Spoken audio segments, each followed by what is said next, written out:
नमस्कार दोस्तों, आज हम बात करेंगे एक ऐसे तत्वदर्शी संत की जिसके जेल में रहते हुए भी करोड़ों लोग जुड़ रहे हैं और नाम दीक्षा लेकर सभी दुखों को दूर करके सर्व सुख प्राप्त कर रहे हैं। आज हम जानेंगे वही तत्वदर्शी संत रामपाल जी महाराज जेल में क्यों हैं और प्रमाणित करके दिखाएंगे कि ब्रह्मा विष्णु महेश की उत्पत्ति कैसे हुई, माता दुर्गा और ब्रह्म का क्या संबंध है, वेदों के अनुसार सृष्टि का रचयिता और सर्वोच्च परमात्मा कौन है, पूर्ण मोक्ष मार्ग तथा प्रमाणित भक्ति विधि क्या है। दोस्तों, आज हम ये भी जानेंगे कि अक्सर शादी में फेरों के समय पंडितों के द्वारा बोले जाने वाला मंत्र कश्यप गोत्री कश्यप गोत्रा मंत्र का रहस्य क्या है। दोस्तों, हमारा इतिहास गवाह है जो सत्य के मार्ग पर चला, उसके साथ ये नकली विद्वान असुर स्वभाव वाले धूर्त और मूर्ख लोगों द्वारा राजा और प्रजा को गुमराह करके महापुरुषों पर जुल्म करते आ रहे हैं और सच्चाई जानने के बाद जनता ने उन्हें पलकों पर बिठाया। जैसे श्री राम जी, श्री कृष्ण जी को पूरे जीवन संघर्ष करना पड़ा, सुकरात जी को जहर दे दिया गया, ईसा जी को करस करवा दिया गया, गांधी जी को कई बार जेल जाना पड़ा, गुरु नानक देव जी पानी पर चल सकते थे, अन्य लोकों में भी जा सकते थे, फिर भी बाबर की जेल में 7 महीना 17 दिन रहे। आखिर क्यों? लगभग 600 साल पहले कबीर साहब को इन धूर्त लोगों ने मारा, काटा, जलाया, खूनी हाथी के सामने डाला, गोले मारे थे और पूर्ण समर्थ होते हुए भी उन्होंने किसी का अहित नहीं किया। उसी प्रकार अब संत रामपाल जी को सत्य बोलने का इनाम दिया जा रहा है, लेकिन सत्य को कुछ दिन दबाया जा सकता है, मिटाया नहीं जा सकता। और वो समय अब आने दो जब जनता जवाब मांगेगी कि हमारे धर्म ग्रंथों में लिखा क्या है और हमें इन नकली विद्वानों ने अब तक बताया क्या है। तब छिपने को जगह भी नहीं मिलेगी। और रही बात संत रामपाल जी की जेल की, तो जिसकी बात की उसकी सीधी सी बात, जिसके पास ताकत होती है सरकार उससे दबती है। केवल यहाँ मत कहे कि हम क्या करेंगे, भाई ये करना चाहिए वो करना चाहिए, बस करें, करके दिखाएं। संत रामपाल जी और आर्य समाजियों के बीच सत्यार्थ प्रकाश और पवित्र वेदों को लेकर आध्यात्मिक ज्ञान चर्चा न्यूज़पेपरों के माध्यम से शुरू की गई। लेकिन जब संत जी के तर्कों का जवाब आर्य समाजी देने में असमर्थ रहे तो आर्य समाजियों ने ज्ञान का उत्तर ज्ञान से न देकर हिंसा का रास्ता अपनाया और अनेक मिथ्या कहानी बनाकर के जनता व मुख्यमंत्री को भ्रमित करके सन 2006 में क्रोथा आश्रम पर आक्रमण कर दिया और संत रामपाल जी पर झूठे मुकदमे बनाकर जेल में डाल दिया गया। तो उसी समय से संत रामपाल जी अपने ऊपर लगे आरोपों की सीबीआई जांच की मांग कर रहे हैं, लेकिन आज तक जांच नहीं हुई। आखिर क्यों? मैं चाहता हूं कि कोई अपने आप को आर्य समाजी कहने लग जाए, इससे वो आर्य समाज के लोग नहीं हो जाते। यदि उनके वाणी और चरित्र में वो बात नहीं है तो मैं उनको आर्य समाजी नहीं मानता। जिस प्रकार की भड़काऊ भाषा बोल रहे हैं, जिस तरह का भड़काऊ काम वो कर रहे हैं, कानून अपने हाथ में लेकर क्रोथा कांड करवा दिया गया।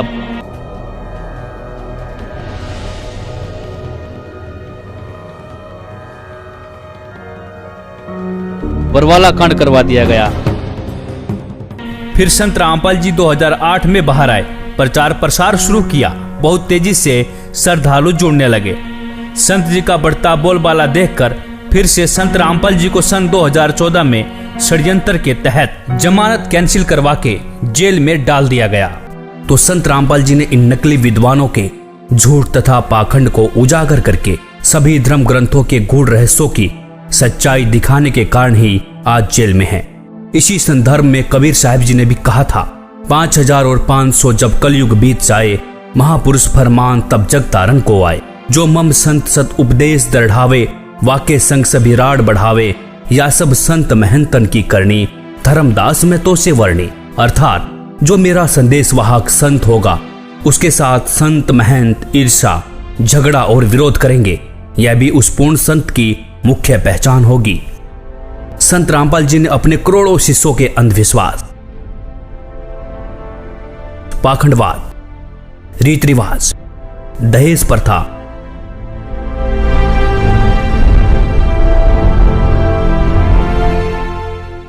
नशाखोरी, मांसाहार, आन उपासना तथा जाति धर्म आदि सामाजिक बुराइयों को पूर्ण रूप से समाप्त कर दिया है। और संत जी ने कहा है, जीव हमारी जाति है, मानो धर्म हमारा, हिंदू मुस्लिम सिख ईसाई धर्म नहीं कोई न्यारा।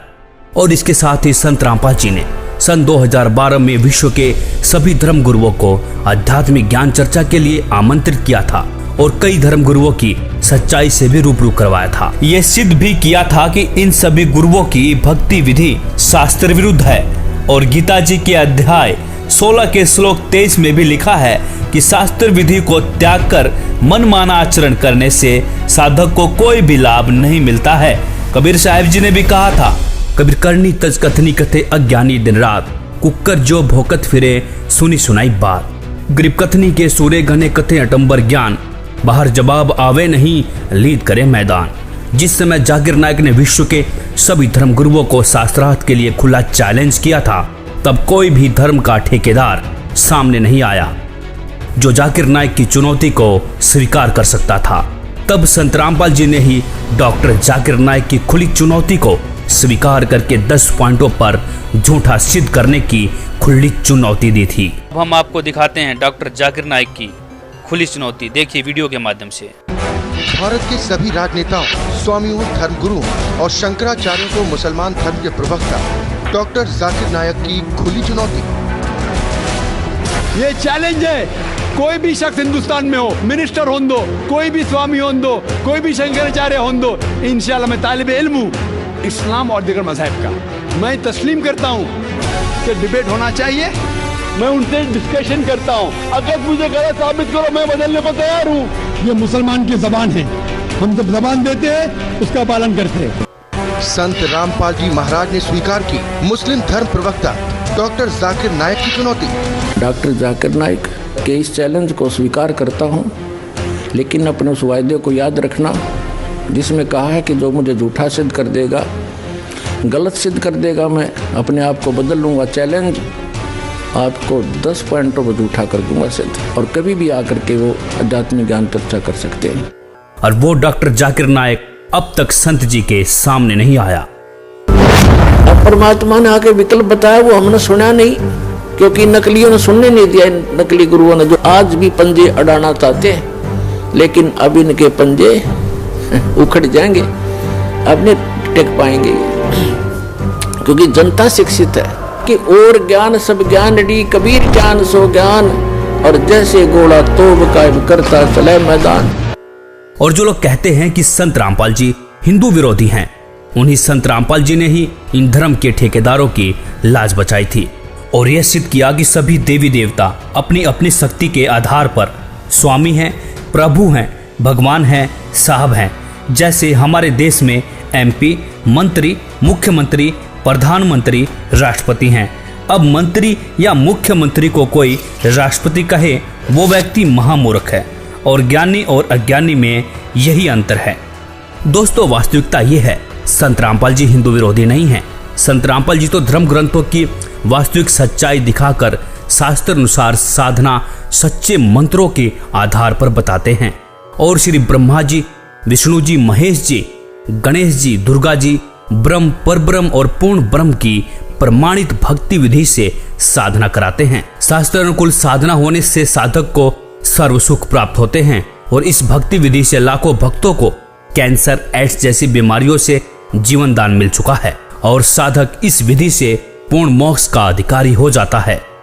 अब हम प्रमाणित करके दिखाएंगे कि ब्रह्मा, विष्णु, महेश की उत्पत्ति कैसे हुई, माता दुर्गा और ब्रह्म का क्या संबंध है, और सर्वोच्च परमात्मा कौन है, पूर्ण मोक्ष मार्ग और प्रमाणित भक्ति विधि क्या है। प्रकाशित केवल हिंदी वाली में ब्रह्मा जी बता रहे हैं अपने पुत्र नारद को, ये संस्कृत शिवपुराण पृष्ठ 98 पे है। ये सब बताते हुए कि सृष्टि की रचना किसने की। यहाँ आ जाते हैं, जिस परब्रह्म के विषय में ज्ञान और अज्ञान से पूर्ण उक्तियों द्वारा इस प्रकार विकल्प किए जाते हैं, उसने कुछ काल के बाद, कुछ समय के बाद द्वितीय की इच्छा प्रकट की। उसके भीतर एक से अनेक होने के संकल्प उदित हुए। तब उस निराकार परमात्मा ने अपनी लीला शक्ति से अपने लिए एक मूर्ति की कल्पना की, और जो मूर्ति रहित परम ब्रह्म है, उसकी मूर्ति कौन है, ये 100 पृष्ठ पे पढ़ रहे हैं हम, 100 पृष्ठ पे। भगवान सदाशिव हैं, ये काल है सदाशिव। अर्वाचीन और प्राचीन विद्वान उन्हीं को ईश्वर कहते हैं। उस समय एकाकी रहकर स्वेच्छा अनुसार विहार करने वाले उन सदाशिव ने अपने विग्रह से, अपने शरीर से स्वयं ही एक स्वरूप भूता शक्ति की सृष्टि की, जो उनके अपने श्रीअंग से कभी अलग होने वाली नहीं थी। उस पराशक्ति को प्रधान प्रकृति भी कहते हैं। उस दुर्गा को गुणवती माया बुद्धि तत्व की जननी और विकार रहित बताया गया है। वह शक्ति अंबिका कही गई है, उसी को प्रकृति दोबारा फिर कहा है। प्रकृति सर्वेश्वरी और त्रिदेव जननी नित्या और मूल कारण भी कहते हैं। सदाशिव द्वारा प्रकट की गई उस प्रकृति के 8 भुजाएं, ये प्रकृति दुर्गा को कहते हैं। कति स्पष्ट हो गया। वे जो सदाशिव हैं उन्हें परम पुरुष शिव शंभु और महेश्वर कहते हैं। 101 पृष्ठ पर हम चल रहे हैं, रुद्र संहिता, गीता प्रेस गोरखपुर से प्रकाशित।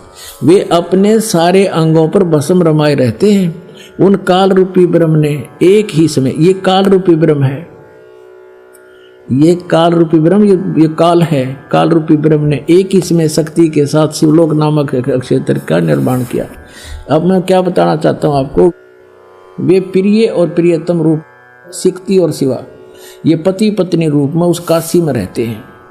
देव से एक समय उस आनंद मन में रमण करते हुए शिवा और शिव के मन में यह इच्छा हुई कि किसी दूसरे की पुरुष की भी सृष्टि करनी चाहिए, जिस पर यह सृष्टि संचालन का महान भार रखकर हम दोनों केवल काशी में रहकर स्वेच्छा अनुसार विचरे और निर्वाण धारण करें। शिव बोले, वत्स व्यापक होने से तुम्हारा विष्णु नाम विख्यात हुआ। भगवान ब्रह्मा जी कहते हैं, देवर से तत्पश्चात कल्याणकारी परमेश्वर सांब सदाशिव ने पूर्वोत्तर प्रयत्न करके मुझे अपने दाहिने अंग से उत्पन्न किया।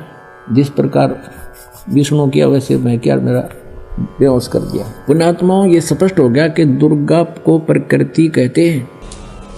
श्रीमद् देवी भागवत सचित्र मोटा टाइप, केवल हिंदी, गीता प्रेस गोरखपुर। इसके तीसरे स्कंद में 123 पृष्ठ पे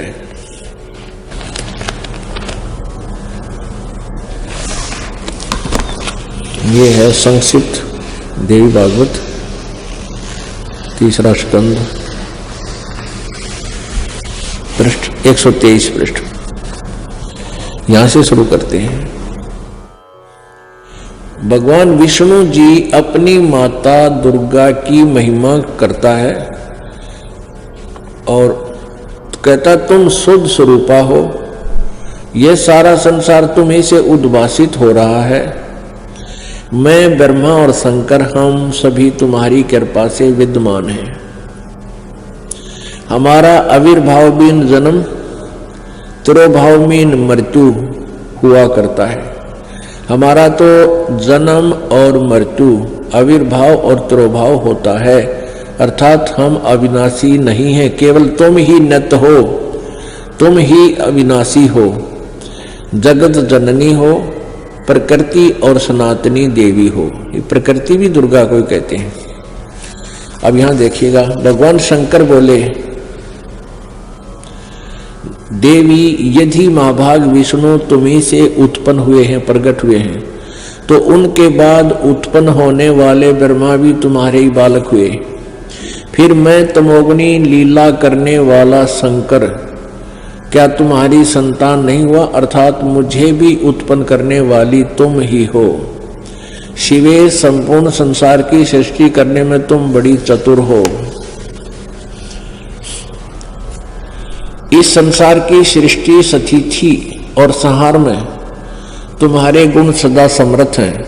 उन्हीं तीनों गुणों से उत्पन्न हम ब्रह्मा, विष्णु एवं शंकर, यानी रजगुण ब्रह्मा, सतगुण विष्णु, तमगुण शिव जी शंकर, नियम अनुसार कार्य में तत्पर रहते हैं। देखिएगा, अब इसके हम फिर आते हैं 7वें स्कंद में, और इसमें स्पष्ट लिखा है, गीता जी अध्याय नंबर 7 के श्लोक नंबर 4-5 में इकट्ठा किया है कि मेरी 2 प्रकार की प्रकृति है। एक तो जड़ प्रकृति, ये जड़ प्रकृति, और इससे दूसरी है वो जीव रूपा, यानी यह प्रकृति दुर्गा है मेरी। और 14वें अध्याय के अपने आत्मा में थोड़ा कंसेप्ट क्लियर हो जाए, क्योंकि बार बार नहीं मिलता ये समय जो आज रजा बख्शी भगवान ने। 3, 4, 5 में ही देखिएगा। अध्याय नंबर 14 श्रीमद् भगवत गीता, और यहां देखिएगा 3रा श्लोक। हे अर्जुन, मेरी महत ब्रह्म रूप मूल प्रकृति संपूर्ण भूतों की यानी प्राणियों की योनि है, अर्थात गर्भाधान स्थान है, और मैं सबका पिता हूं। मैं उस योनि में गर्भ को स्थापन करता हूं, गर्भम दधामी। उसके संयोग से इन्होंने कुछ अपना बना रखा। सब भूतों की उत्पत्ति यानी प्राणियों की उत्पत्ति होती है। 4 में क्या कहा है? हे अर्जुन, नाना प्रकार की शरीरों में योनियों में जितने भी मूर्तियां अर्थात शरीरधारी प्राणी उत्पन्न होते हैं, प्रकृति तो उन सब की माता है, गर्भ धारण करने वाली माता, और मैं बीज स्थापन करने वाला पिता हूं। 5वें में क्या कहा है? हे अर्जुन, सतगुण रजगुण और तमगुण ये प्रकृति से उत्पन्न, दुर्गा से उत्पन्न। प्रकृति संभवा, रजगुण ब्रह्मा, सतगुण विष्णु, तमगुण शिव जी, दुर्गा से उत्पन्न तीनों गुण अविनाशी जीव आत्मा को शरीर में बांधते हैं। ये कहेंगे तो ये रोक रहे हैं तीनों, ब्रह्मा विष्णु महेश कर्मानुसार, और परमात्मा कहते नहीं, ये 500 मिलकर परपंच बना रखा है, हमारी बात को समझ लेना, इनकी बातों में मत आना। अब परमात्मा कहते हैं कि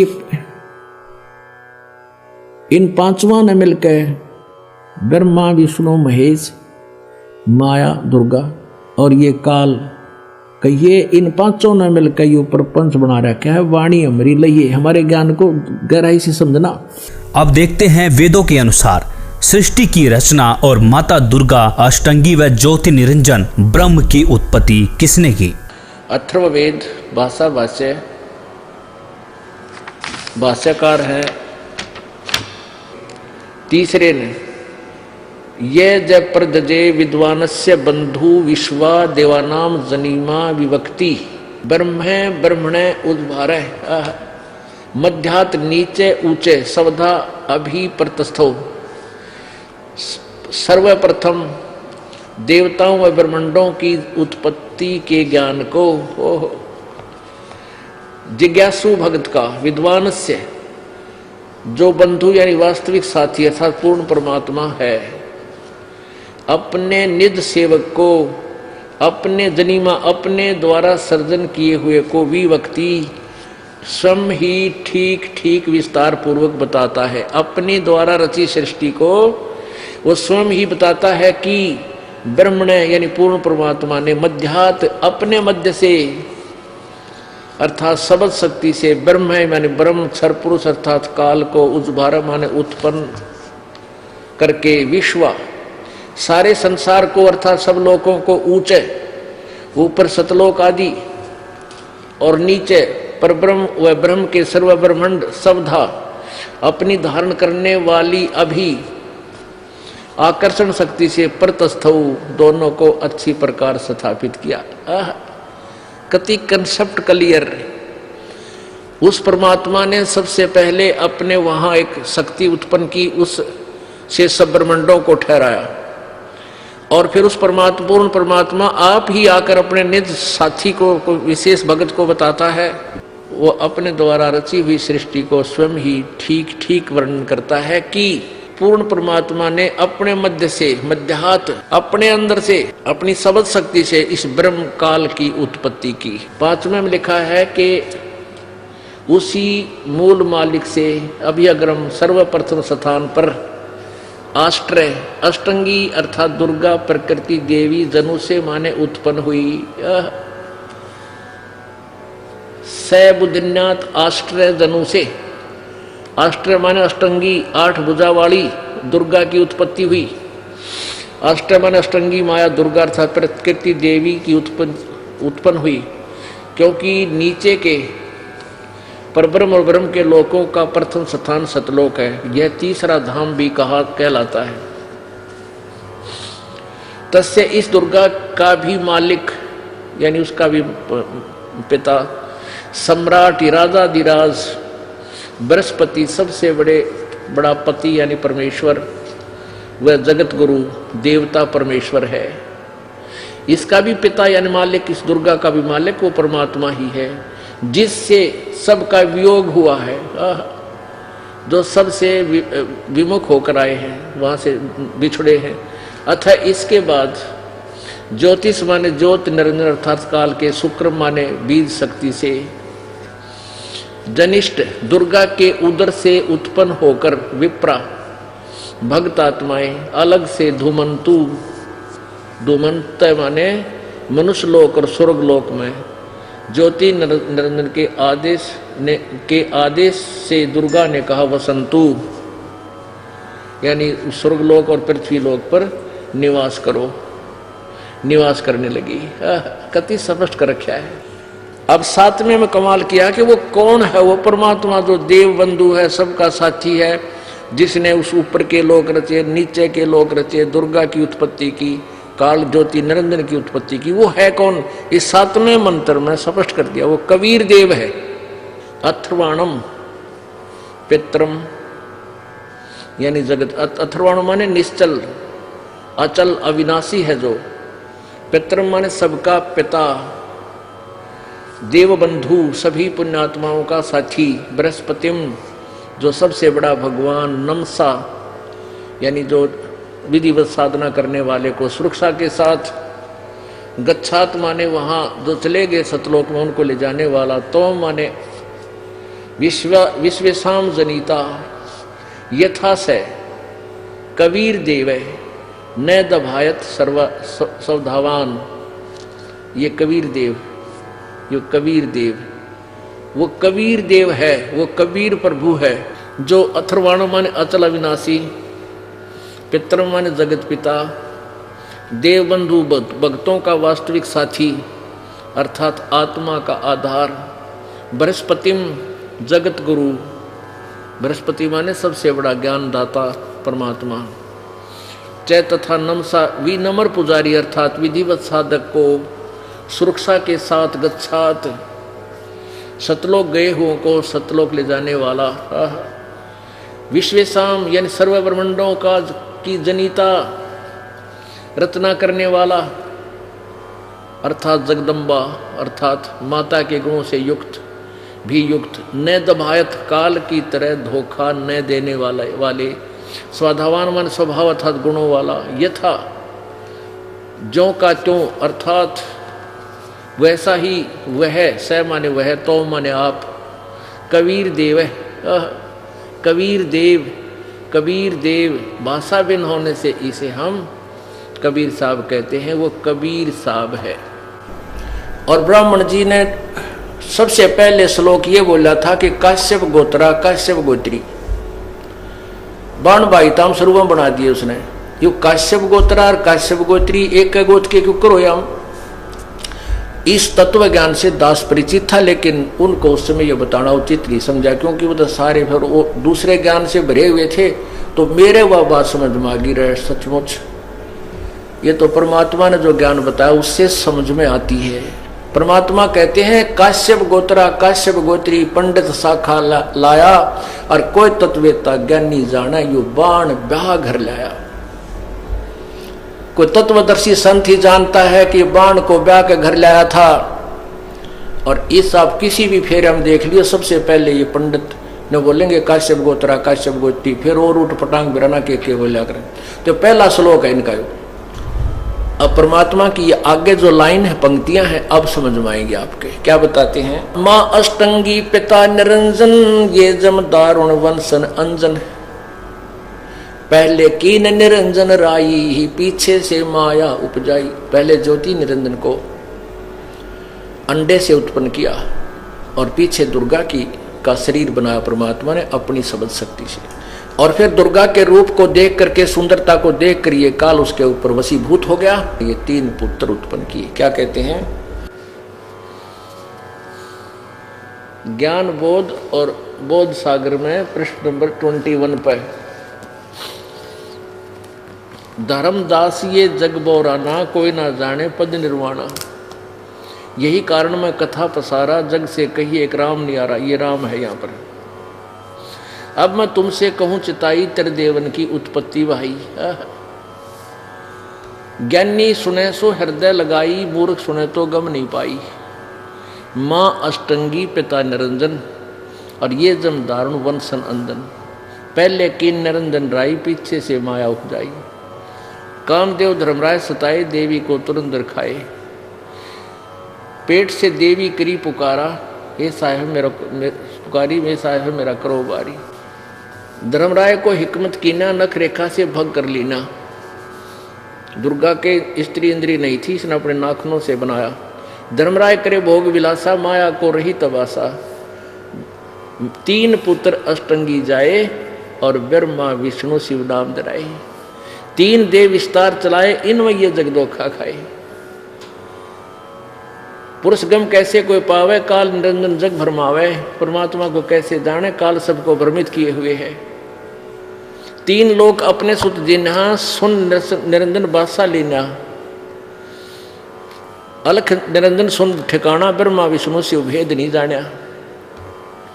3 देव सो उसको झावा, निरंजन का वो पार नहीं पावे। ये ब्रह्मा विष्णु महेश की भी इस निरंजन की पूजा करने लगे हैं, इसका भी ये पार नहीं पा सके। अलख निरंजन ये काल बड़ा बटपारा, 3 लोक के जीव कीन आहारा। ब्रह्मा विष्णु शिव नहीं बचाए, सकल खाए पुन धूर उड़ाए। और इस काल के 3 के सुत हैं तीनों देवा। 3 माने उनके, दुर्गा और इस काल के पुत्र हैं तीनों देवता, ब्रह्मा विष्णु महेश। और अंदर जीव करते हैं सेवा, अंधे लोग इन्हीं की पूजा करते हैं, ब्रह्मा विष्णु महेश की। 3 देव और अवतारा, ताको भजे सकल संसारा। 3 गुणों का ये विस्तारा, धर्मदास में कहो पुकारा। गुण 3 की भक्ति में, ये भूल पड़ो संसार। कह कबीर निज नाम बिना, कैसे उतरे पार। अब ये सभी सदग्रंथ आदरणीय है, और इन्हीं सब सदग्रंथों में ये विद्यमान है कि ब्रह्मा विष्णु महेश के माता पिता ये काल और दुर्गा है। आइए अब जानते हैं पूर्ण मोक्ष मार्ग और शास्त्र अनुकूल साधना क्या है। संत रामपाल जी महाराज प्रथम बार में श्री गणेश जी, श्री ब्रह्मा सावित्री जी, श्री विष्णु लक्ष्मी जी, श्री शंकर पार्वती जी व माता शेरावाली का जाप देते हैं, जिसका आवास हमारे मानव शरीर में बने चक्रों में होता है। मूलाधार चक्र में श्री गणेश जी का वास, स्वाद चक्र में ब्रह्मा सावित्री जी का वास, नाभि चक्र में लक्ष्मी विष्णु जी का वास, हृदय चक्र में शंकर पार्वती जी का वास, कंठ चक्र में शेरावाली माता का वास। और इन सब देवी देवताओं के आदि अनादि नाम मंत्र होते हैं, जिसका वर्तमान में गुरुओं को ज्ञान नहीं है। इन मंत्रों के जाप से ये 5 चक्र खुल जाते हैं। इन चक्रों के खुलने के बाद मानव भक्ति करने के लायक बनता है। सदगुरु गरीबदास जी अपनी वाणी में प्रमाण देते हैं कि 5 नाम गुज गायत्री आत्म तत्व जगाओ, ओम किलियम हरियम श्रियम सोहम ध्याओ। भावार्थ, 5 नाम जो गुज गायत्री हैं, इनका जाप करके आत्मा को जागृत करो। दूसरी बार में 2 अक्षर का जाप देते हैं, जिसमें एक ओम और दूसरा तत्, जो कि गुप्त है, उपदेशी को बताया जाता है, जिसको श्वास के साथ जाप किया जाता है। तीसरी बार में 4 नाम देते हैं, जो कि पूर्ण रूप से गुप्त है, उसे सतगुरु ही देते हैं। अब जानेंगे प्रमाणित भक्ति विधि क्या है और पूजनीय और सर्वोच्च परमात्मा कौन है। सबका मालिक एक परमेश्वर, परम ईश्वर, परम ईश्वर, परम वर ईश, परम पूर्ण ब्रह्म, पर ब्रह्म, ब्रह्म, परम अक्षर पुरुष, क्षर पुरुष। अर्थात परमेश्वर शब्द के संधि विच्छेद में ईश सबसे छोटा परमात्मा है, उससे बड़ा उसका वर अर्थात ईश का स्वामी ईश्वर, और ईश्वर से भी बड़ा परमेश्वर होता है। अर्थात परमेश्वर शब्द से 3 परमात्माओं का बोध होता है, जैसे ईश और ईश्वर, परमेश्वर, ब्रह्म, पर ब्रह्म, पूर्ण ब्रह्म, जिसे पार ब्रह्म भी कहते हैं, क्षर पुरुष, अक्षर पुरुष, परम अक्षर पुरुष। इस बात का उल्लेख पुराणों में है, संतों की वाणियों में है और गीता जी में भी है। ओम तत्सत गीता अध्याय 17 के श्लोक 23 में ऐन सीन काफ कुरान शरीफ सूरा 42 आयत 1 में नाम मंत्र का संकेत है। परमात्मा की वाणी है कि कबीर कोटि नाम संसार में, इनसे मुक्ति न होए, सार नाम मुक्ति का दाता, वाके जाने न कोई। संतों की वाणियों में सतनाम सार नाम का जिक्र है। वह यही 3 मंत्रों का मेल है। इस सांकेतिक मंत्र को पूर्ण रूप से जानने के लिए तत्वदर्शी संत बाखबर की खोज करनी चाहिए। वह संत ही पूर्ण होता है जो पूर्ण परमात्मा का पूर्ण ज्ञान कराता है तथा पूर्ण मंत्र नाम प्रदान करता है, जिससे पूर्ण मोक्ष प्राप्त होता है। इस विधि से साधना करके साधक फिर लौटकर इस संसार में कभी वापस नहीं आता। 3 बार में नाम जाप देने का प्रमाण है गीता अध्याय 17 के श्लोक 23 में ओम तत्सत इति निर्देशः ब्राह्मण त्रिविधि स्मृतः ब्राह्मण तेन वेदा च यज्ञा च विहिता पुरा। ओम ब्रह्म का, तत् सांकेतिक मंत्र पर ब्रह्म का, सत पूर्ण ब्रह्म का, ऐसे यह 3 प्रकार से पूर्ण परमात्मा के नाम सुमरण का निर्देश संकेत कहा है। और सृष्टि के अनादि काल में विद्वानों ने बताया कि उसी पूर्ण परमात्मा ने वेद तथा यज्ञादि रचे। संख्या नंबर 822 सामवेद उत्तार्चिक अध्याय 3 खंड 5 श्लोक नंबर 8 का भाषा भाष्य है। मनीषी भी पवते पूर्य कबीर निर्भीयतः परिकोशान अशिष्यदत् त्रितस्य नाम जनयन्न मधु चरणीन्द्रस्य वायुम संख्याय वर्धयन। शब्दार्थ है, सनातन अर्थात अविनाशी कबीर परमेश्वर मानव रूप धारण करके अर्थात गुरु रूप में प्रकट होकर हृदय से चाहने वाले श्रद्धा से भक्ति करने वाले भक्तात्मा को 3 मंत्र अर्थात नाम उपदेश दे के पवित्र करके जन्म व मृत्यु से रहित करता है तथा उसके प्राण अर्थात जीवन श्वासों को जो संस्कार वश गिनती के डाले हुए होते हैं को अपने भंडार से मित्रता के आधार से पूर्ण रूप से बढ़ाता है, जिस कारण से परमेश्वर के वास्तविक आनंद को अपने आशीर्वाद प्रसाद से प्राप्त करवाता है। उपरोक्त विवरण से स्पष्ट हुआ कि पवित्र चारों वेद भी साक्षी हैं कि पूर्ण परमात्मा ही पूजा के योग्य है। उसका वास्तविक नाम कबीर देव कबीर परमेश्वर है तथा 3 मंत्र के नाम का जाप करने से ही पूर्ण मोक्ष होता है। कबीर परमेश्वर जी भी 600 वर्ष पहले इन धर्म ग्रंथों की सच्चाई वाणियों के माध्यम से बताते थे। इन नकली मुल्ला पंडों ने अपने पाखंड को छिपाने के लिए परमेश्वर पर अनेकों जुल्म करवाए और अब संत रामपाल जी कबीर सागर के आधार पर ही सभी सदग्रंथों में सच्चाई दिखा रहे हैं और अब इन नकली संत महंतों को हजम नहीं हो रही है और ये अब नकली गुरु अपनी अज्ञानता को छुपाने के लिए राजा और जनता को भ्रमित करने की कोशिश कर रहे हैं, जबकि इनका आध्यात्मिक ज्ञान 0 है। इसीलिए संत रामपाल जी पर कीचड़ उछाल रहे हैं। लेकिन अब जनता पढ़ी लिखी समझदार है, इन सदग्रंथों को खुद पढ़ सकते हैं। और कबीर साहब जी कहते हैं कि जानबूझ साची तजे करे झूठ से ने, ताकि संगत हे प्रभु सौपन में भी ना दे। अर्थात सच्चाई जानकर भी झूठ को महत्व दें, ऐसे निकम्मे का संग सपने में भी न करें। धन्यवाद। इस पे आपकी क्या राय है? अपनी राय अवश्य दें। वीडियो अच्छी लगी हो तो लाइक, कमेंट और शेयर जरूर करें और चैनल को सब्सक्राइब करना ना भूलें।